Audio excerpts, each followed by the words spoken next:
el Señor puso esta palabra en mi corazón. Si me pueden ayudar y busquemos en Efesios 3:10. Vamos a leer Efesios 3 del versículo 10 al 11. Cuando lo tengan, pues dicen amén. Y le voy a pedir, por favor, una vez más, que se pongan de pie en reverencia a la palabra de Dios. Amén. Así dice, leemos Efesios 3, versículos 10 al 11, en el nombre del Padre, del Hijo y del Espíritu Santo. Para que la multiforme sabiduría de Dios sea ahora dada a conocer por medio de la iglesia a los principados y potestades en los lugares celestiales, conforme al propósito eterno que hizo en Cristo Jesús, nuestro Señor. Hermano, es necesario que entendamos lo que cada día que nosotros nos acercamos y participamos y nos congregamos en este templo, ¿verdad? ¿Qué es lo que estamos haciendo? Por eso el tema que les traigo esta mañana, el Señor puso en mi corazón, se llama La iglesia es un sueño divino. La iglesia no fue una idea humana, sino un propósito eterno en el corazón de Dios. Desde antes de la creación, Dios siempre quiso tener un pueblo especial, una familia que le amara, le obedeciera y reflejara su gloria. La palabra hebrea que se conoce y se identifica o se hace la translación como iglesia es kenesia, que significa lugar de reunión o asamblea. Esta palabra deriva del verbo hebreo lignos, que significa juntar o reunir. Y eso es lo que hacemos todos aquí, ¿verdad? Cada vez que participamos en los diferentes cultos de nuestra iglesia. En griego esta palabra se dice eclesia, que significa llamar fuera, significa convocación y designa a asambleas del pueblo. La iglesia es uno de los mayores misterios y bendiciones que Dios ha dado a la humanidad. Lejos de ser solo un edificio o una institución, la iglesia representa el sueño divino de Dios. Un pueblo unido en fe, amor y comunión con Él. Desde la eternidad, Dios soñó con un pueblo que le adorara, que reflejara su gloria y que cumpliera su propósito en la tierra. El libro de Génesis nos narra, como en Génesis 1:27, cómo Dios creó al hombre a su imagen y semejanza. Dios le creó varón y hembra, los creó y les llamó Adán y Eva. De ellos creó un solo linaje a toda la humanidad, como dice el libro de los Hechos, el capítulo 17, versículo 26. Nos dice, y de una sangre ha hecho Dios todo el linaje de los hombres para que habitasen sobre toda la faz de la tierra, y les ha prefijado el orden de los tiempos y los linajes, los límites de su habitación. Después del diluvio, el Señor llamó de este linaje a los patriarcas, como narra el Antiguo Testamento. Llamó al patriarca Abraham, patriarca Isaac, patriarca Jacob, y de la descendencia de este último, sus 12 hijos, fue fundada la nación de Israel, a los cuales, como dice la Escritura en Jeremías 30:22, y serán para mí por pueblo, y yo seré a ellos por Dios. Según el Antiguo Testamento, Dios escogió al pueblo de Israel como su pueblo originalmente. La iglesia no fue una idea humana, sino un propósito eterno en el corazón de Dios desde antes de la creación. Dios siempre quiso tener un pueblo especial, una familia que le amara, le obedeciera y reflejara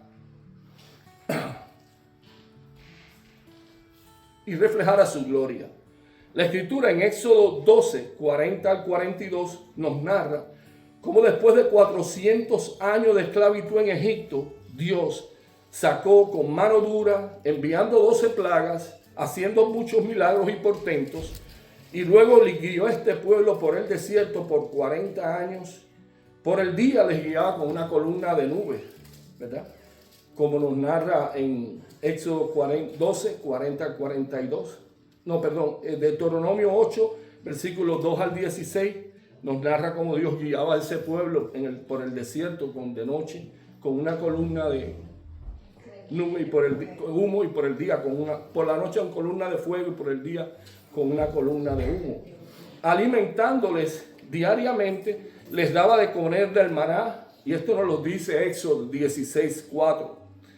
Aún le dio a beber agua cuando pidieron agua, como dice Éxodo 17, 6. Por la desobediencia y falta de fe de este pueblo, ¿verdad? El pueblo de Israel fue condenado a peregrinar por el desierto durante 40 años, conforme se describe en Números 14, versículos 33 al 34. Sus hijos andarán errantes en el desierto durante 40 años. Luego el Señor los introdujo y entregó la tierra de Canaán como Él le había prometido al pueblo de Israel. Dios cumplía su pacto a través de este trato de Él con Israel. Pero vamos a ver qué pasa con el pueblo de Israel, ¿verdad? Como pueblo de Dios. Pero este pueblo era de dura cerviz. Cuando los jueces gobernaron a los israelitas, ellos desobedecieron a Dios y no expulsaron a todos los habitantes de la tierra. En consecuencia, sus hijos fueron llevados a adorar a los Baales y surgió una generación que no conoció a Dios. La causa de la sanción, en definitiva, es la falta de fe del pueblo, la cual se relaciona directamente con su incapacidad de entender las señales hechas por Dios a favor de Israel, tanto en el Sinaí como lo hizo Dios en el desierto con ellos. Las causas de su desobediencia incluyeron idolatría, avaricia, violencia y su incredulidad. Leemos estas cosas y el Señor nos está ministrando esta palabra por una razón. Es necesario, como dice la Escritura, más adelante lo vamos a leer, que entendamos los errores que cometió esta nación en su trato de Dios con ella. ¿Para qué? Para que no repitamos los mismos errores y caigamos en las mismas faltas que cayó el pueblo de Israel, ¿verdad?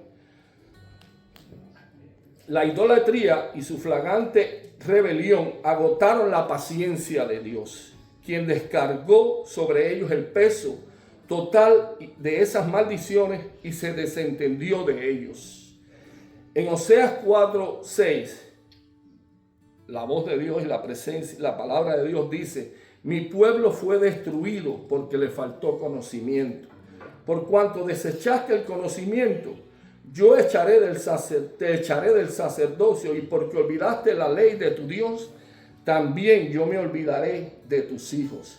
El Señor se desentendió del pueblo de Israel, y después de ellos entraran en la tierra de Canaán, ellos desobedecieron al Señor, quebrantando su pacto, porque Dios les dijo a ellos que cuando entraran esas naciones tenían que destruir a todas esas 7 naciones que habitaban ese territorio de Canaán. Y ellos hicieron pacto con los cananeos y no destruyeron sus altares. Como consecuencia, no lograron conquistar la tierra de Canaán, pues el Señor dejó de ayudarlo. La desobediencia de este pueblo de Israel es un tema central en el Antiguo Testamento y se refiere a su incumplimiento repetido de los mandamientos de Dios, lo que trajo como consecuencia la muerte de una generación, el fracaso de la conquista de Canaán, la división en 2 reinos y guerras, y finalmente ellos fueron expulsados al exilio. Como todos sabemos la historia, el pueblo de Israel estuvo por toda la tierra diseminado, y lo que sucedió en el siglo anterior durante el tiempo del Holocausto. El sueño eterno de Dios, que habíamos hablado desde el principio, no se concretó hasta la venida de su Hijo Jesucristo a la tierra, como nos narra el Nuevo Testamento. Jesús, durante su ministerio terrenal de 3 años y medio, llamó, capacitó y envió primero a 12 discípulos, como nos narra Mateo, capítulo 4, versículos 16 al 22. Y delegó en uno de ellos, Pedro, como futuro líder, Y esto lo podemos leer en Mateos 16, 18. Y yo también te digo, tú eres Pedro, y sobre esta roca edificaré mi iglesia, y las puertas del Hades no prevalecerán contra ella. Luego envío a otros 70, de acuerdo a como dice Lucas 10:1, y después de su muerte redentora en la cruz, su resurrección y ascensión, como leemos en Hechos 1:15, llamó a otros 120, a los cuales llenó con el Espíritu Santo que les había prometido, como dice Hechos 1:8. Pero recibiréis poder cuando haya venido sobre vosotros el Espíritu Santo de Dios, y me seréis testigo en Jerusalén, en toda Judea, en Samaria y hasta lo último de la tierra. Luego de cumplirse esta promesa, como narra Hechos 2:4, fueron todos ellos llenos del Espíritu Santo y comenzaron a hablar en otras lenguas, según el Espíritu le daba que hablasen. Ellos predicaron el Evangelio en Jerusalén, y en 2 ocasiones lo predicaron. Sabemos la historia del episodio después del derramamiento del Espíritu Santo en el aposento alto, como Pedro se levantó y dio testimonio de Jesucristo, y durante esa predicación se convirtieron 3,000 creyentes. En el otro episodio de la Hermosa, cuando Juan y Pedro iban y entraban al templo de la Hermosa, y estaba este cojo de nacimiento allí, y ellos oraron por él y dijeron: no tenemos plata ni oro, lo que tenemos te damos, y en el nombre del Señor Jesús levántate y anda. El testimonio de este otro individuo, y el evangelio fue una vez predicado a través de Pedro fue utilizado para predicarle. La Biblia no nos dice exactamente qué cantidad de convertidos hubieron, ¿verdad? Pero se sobreentiende que hubieron otra gran cantidad de creyentes. El Señor le dijo, más adelante podemos ver, por causa de la persecución que hubo después de lo que sucedió en la Hermosa, y todos sabemos los eventos, cómo fueron llevados al concilio, ¿verdad? Y empezaron a perseguir a la iglesia. Los discípulos fueron esparcidos por toda Judea, Samaria, Fenicia, Chipre y Antioquía. Luego el Señor se les reveló a uno de sus perseguidores, a Pablo, en el camino a Damasco. Eso nos lo narra Hechos capítulo 9, y en el versículo 15 nos dice cómo el Señor le dijo a Pablo: ve porque, le dijo a Ananías, ve porque instrumento escogido me es este para llevar mi nombre en presencia de los gentiles y de reyes y de los hijos de Israel, porque yo le mostraré cuánto le es necesario padecer por mi nombre. Fue entonces Ananías, entró por donde venía, y entró en la casa, y poniendo sobre Pablo las manos, dijo: hermano Saulo, el Señor Jesús, que se te apareció en el camino por donde venías, me ha enviado para que recibas la vista y seas lleno del Espíritu Santo. El apóstol Pablo le fue delegado por el Señor el apostolado a los gentiles. Y este fue y predicó el Evangelio, estableciendo iglesias en todo el mundo conocido de aquella época, el territorio del Imperio Romano. Y el Espíritu Santo los respaldó, manifestándose en cada creyente durante cada predicación que se unían a la iglesia. A través de Cristo se extendió esa gracia a todas las naciones. Así nació la iglesia, la familia de Dios en la tierra. Es el sueño de Dios realizado y cumplido. Un pueblo santo, separado, redimido. Eso somos cada uno de nosotros, mis hermanos, gocémonos, ¿verdad? Porque gracias a esa sangre tenemos la libertad que tenemos en este día de estar aquí adorando al Señor y glorificando su nombre.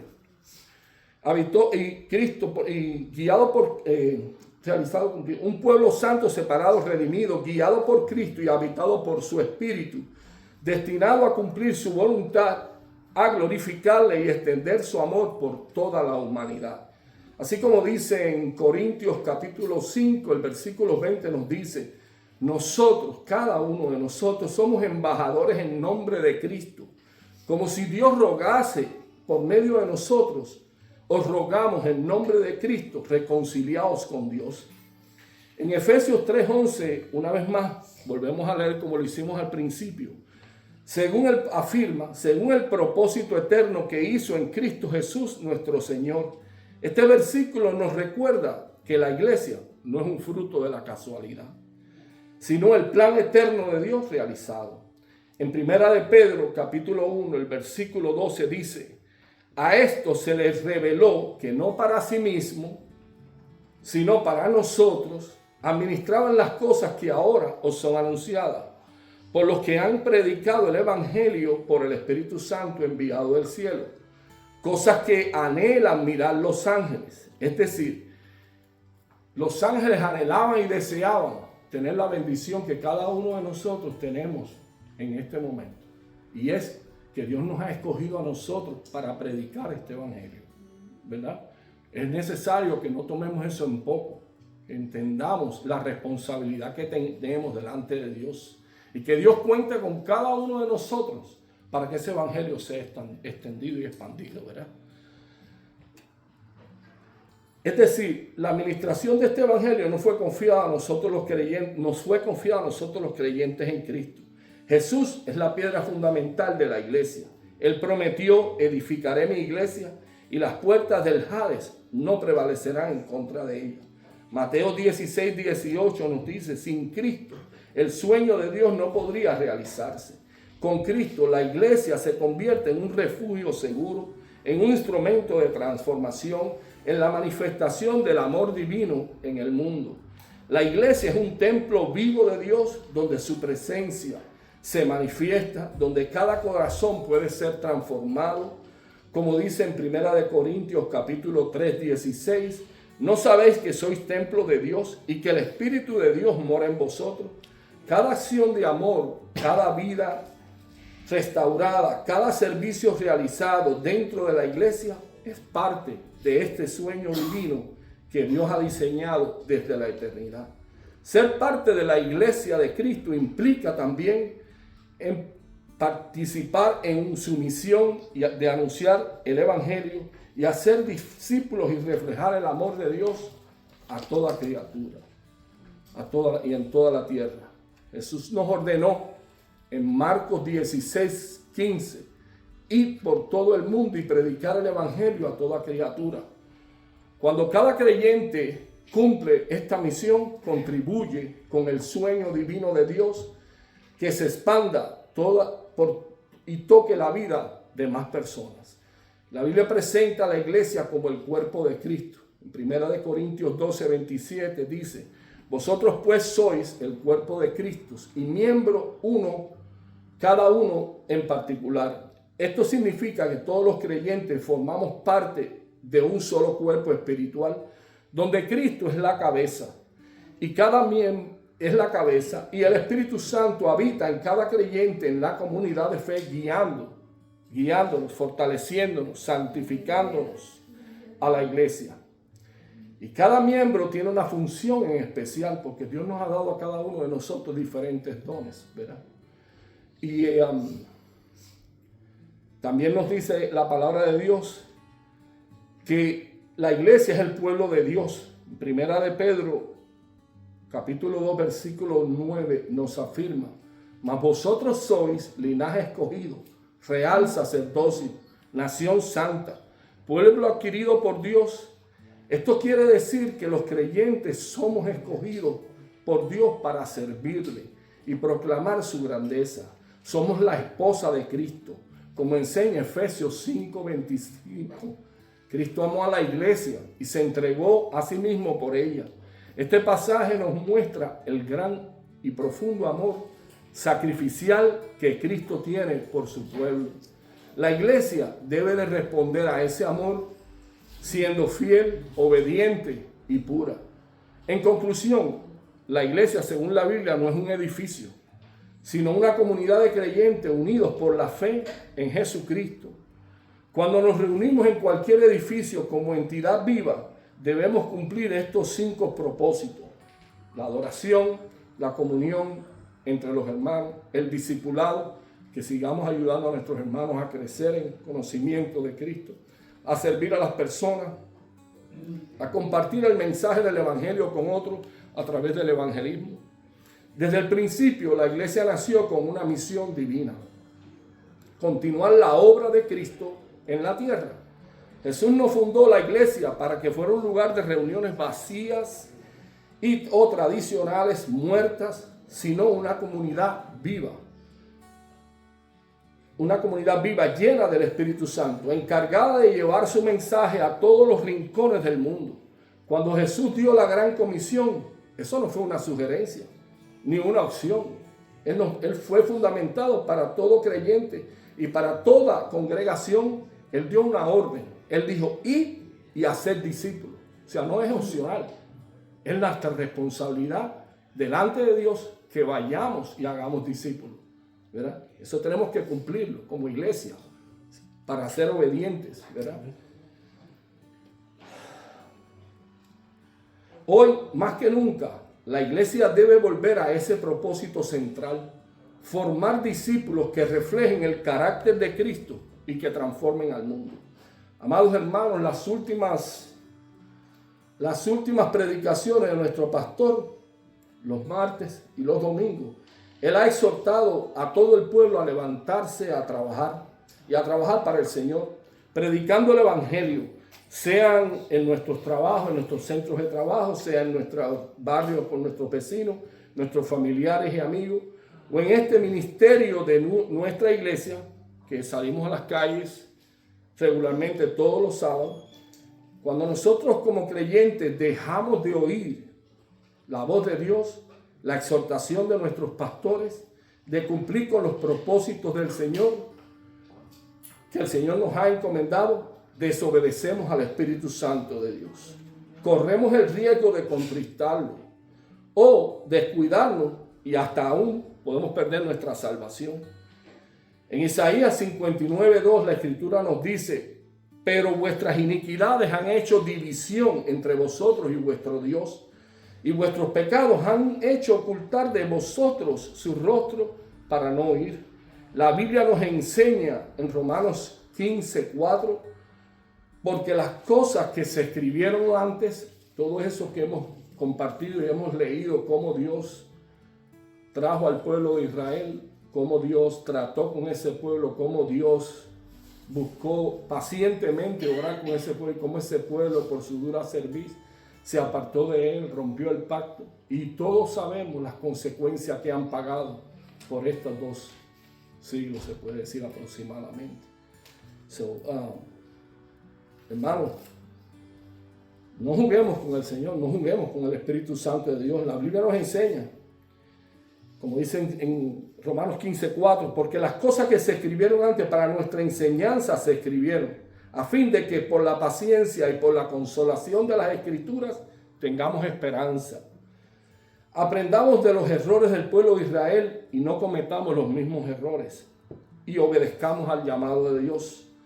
Romanos 11, versículo 13 al 22, el apóstol Pablo hace una reflexión tremenda y nos enseña para que comprendamos, ¿verdad?, cómo Dios trató con el pueblo de Israel, cómo Dios trata con el pueblo gentil en este tiempo. Dice la Escritura, porque a vosotros hablo, gentiles, por cuanto yo soy apóstol a los gentiles, honro mi ministerio, por si en alguna manera pueda provocar a celos a los de mi sangre y hacer salvo a alguno de ellos, porque si su exclusión es la reconciliación del mundo, ¿qué será su admisión? En otras palabras, Dios no ha acabado con ese pueblo. Estamos viviendo este tiempo de gracia, pero ya este tiempo de gracia, las señales nos lo están mostrando, están llegando a su fin. Luego del arrebatamiento de la iglesia, Dios va a tratar una vez más con el pueblo de Israel, ¿verdad? Pero la Escritura aquí nos dice, como Pablo nos explica, de esta manera, porque si su exclusión es la reconciliación del mundo, ¿qué será su admisión? Sino vida de entre los muertos. Si las primicias son santas, o sea, el pueblo de Israel, también lo es la masa restante, que ahí no incluye al pueblo gentil, sino vida de entre los muertos. Si el versículo 17 dice, si las primicias son santas, también lo es la masa restante, y si la raíz es santa, también lo son las ramas. Pues si alguna de las ramas fueron desgajadas, y tú, siendo olivo silvestre, has sido injertado en lugar de ellas, has sido hecho participante de la raíz y de la rica savia del olivo, no te jactes contra las ramas y si te jactas, sabe que no sustentas tú a la raíz, sino la raíz a ti. Pues las ramas, dirás, fueron desgajadas para que yo fuese injertado, como es la realidad. Dios permitió y todo lo que sucedió con el pueblo de Israel, porque en la promesa que le dio a Abraham estaban incluidos los gentiles. Y abrió esa puerta y dio la oportunidad que por la dureza del pueblo de Israel, el evangelio pudiera llegar a nosotros los gentiles, ¿verdad? Pero, pues la rama, si dice, y sabe que no sustentas tú a la raíz, sino a la raíz a ti. Pues las ramas, dirás, fueron desgajadas para que yo fuese injertado. Bien, por su incredulidad, ellos fueron desgajados temporalmente. Pero tú, por la fe, estás en pie. No te ensoberbezcas, sino teme. Porque si Dios no perdonó a las ramas naturales, a ti tampoco te perdonará. Mira pues la bondad y la severidad de Dios. La severidad para con los que cayeron, pero la bondad para contigo, si permaneces en esa bondad. Pues de otra manera, tú también puedes ser cortado. Hermanos, aquellos que, ¿verdad? En el principio del año, muchos de nosotros aquí en la congregación, ¿verdad? Fuimos convocados a una asamblea y se nos citó aquí aquellos que tuviéramos la inquietud que quisiéramos servir al Señor en el ministerio de evangelismo, ¿verdad? Hicimos compromiso aquí delante del Señor de que íbamos a servir en ese ministerio. Algunos de nosotros, ¿verdad?, salieron una vez, tuvieron ciertas experiencias, se desanimaron y no volvieron. Yo les recuerdo que su voto y pacto es con nuestro Señor. Y oramos para que Dios siga, restaure y levántense una vez más. Porque la Escritura dice, 7 veces cae el justo y 7 veces Jehová lo levantará. Gloria sea al Señor.